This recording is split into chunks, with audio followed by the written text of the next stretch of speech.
The biggest game of Caitlin Clark's career just shocked the basketball world. Clark working behind Boston.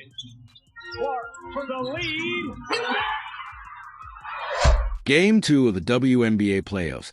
After a tough loss in Game 1 against the Connecticut Sun, Caitlin was fighting to keep the playoff dream alive. This was a win-or-go-home situation, but navigating uncharted territory, this battle was far from a walk in the park. The officials calling on security. Now security is going to have a conversation with that gentleman.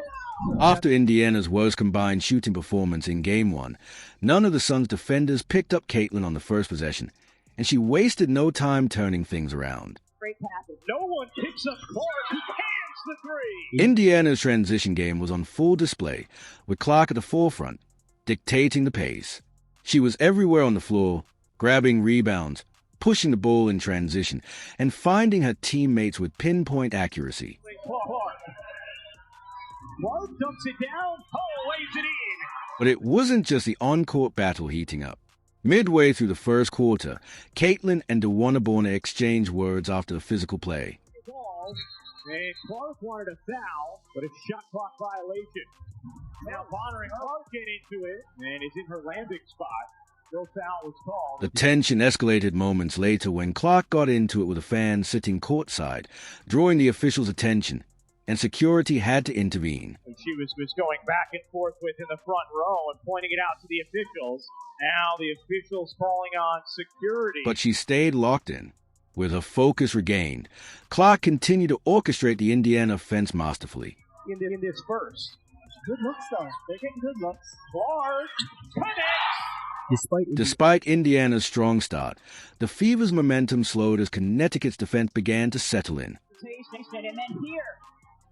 Picks the pocket but throws it away. A controversial foul call on Mitchell left Indiana frustrated, already racking up 7 fouls to the Suns' only 1. Three is good. Meanwhile, Connecticut capitalized on the other end, bringing themselves right back into the game. I'm calling you spicy, Caitlin, tonight. I see you get into it with the fan, with the ref. How do you maintain your composure but still keep that edge? Stay focused about what's on the floor and my 4 other teammates that are right here with me. I think that's most important. And I thought we got a good start, but can't let them back in after we get a little lead. And just like that, the tables turned. Connecticut closed the quarter on an 11-0 run, swinging the momentum firmly back in their favor. The Fever, who had started the game with a 10-4 lead, now found themselves trailing 17-14. For Clark in Indiana, it was clear this would be a battle to the very end. Get back and stop this. Yeah, The second quarter didn't start the way Indiana hoped.